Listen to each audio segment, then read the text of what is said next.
สวัสดีครับ เจอกันอีกแล้วครับ อย่าเพิ่งเบื่อกันนะครับ เที่ยวมาเลเซียครับ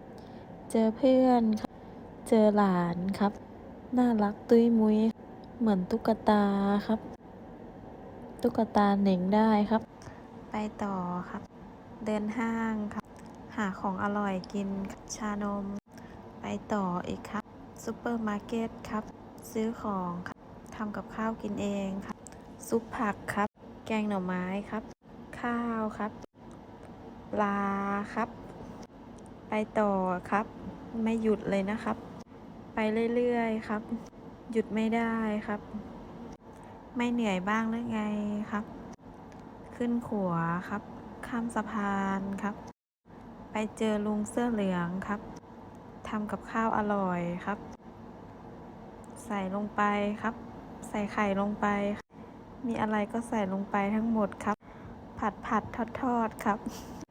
ควาเลครับ น่ากินอยู่ไหมครับ คนเยอะมากครับ ต่อแถวครับ มาช้าอดได้มาแล้วครับ มาเพิ่มอีก1 เมนูของหวานครับ กินครับ อิ่มครับ ไปต่อครับ ไม่หยุดครับ ตัวอะไรไม่รู้ครับ ไก่ครับ กินไอติมครับ อร่อยครับบ๊ายบายครับ